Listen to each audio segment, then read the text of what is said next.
A New York State judge has the future of Donald Trump's business empire in his hands. After a contentious 11-week trial, Judge Arthur Engoron is set to decide how much Trump and other defendants owe from alleged and whether the former president can still do business in state. He's already decided that Trump committed the civil suit filed by New York Attorney General Letitia James, a Democrat, seeks $370 million from Trump and other defendants. She alleges that Trump submitted false financial statements that allowed him to obtain loans and insurance at more favorable rates. James is seeking $370 million from Trump and other defendants for corruption or ill-gotten gains. Engoron has already determined that Trump committed and ordered the dissolution of his business empire. That action is pending an appeal from Trump. Engoron revoked the business certificates of several of Trump's New York entities, including the Trump Organization. Engoron also called for a receiver to oversee the liquidation of entities that include buildings such as Trump Tower, 40 Wall Street and the Seven Springs family compound in Westchester County, New York. The Attorney General's office argued in its closing submission that Trump acted with intent to violently inflate the value of his assets in his financial statements.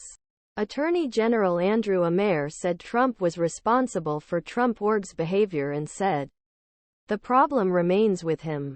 Executives Alan Weisselberg and Jeff McConney participated in inflating their assets.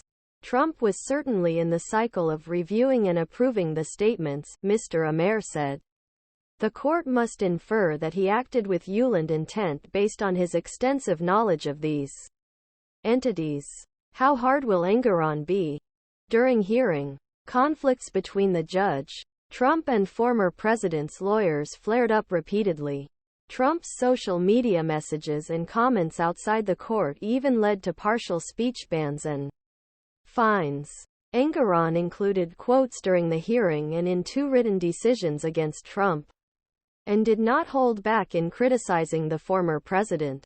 And in December, judge harshly rejected the former president's attempt to dismiss case. In three-page opinion, Engoron, who rejected motion for a directed verdict to dismiss case, said experts called to hearing by Trump's lawyers were not credible and defense's main arguments were not convincing. Evaluation can be based on different criteria and analyzed in different ways. The judge wrote, but a lie is still a lie. In addition to banning from doing business in New York for life, the Attorney General also banned Donald Trump Jr. co-CEOs of Org. But during closing arguments earlier this month, Engoron asked the Attorney General's office harsh questions about whether Trump was liable for the violent and conspiratorial intent of his adult sons.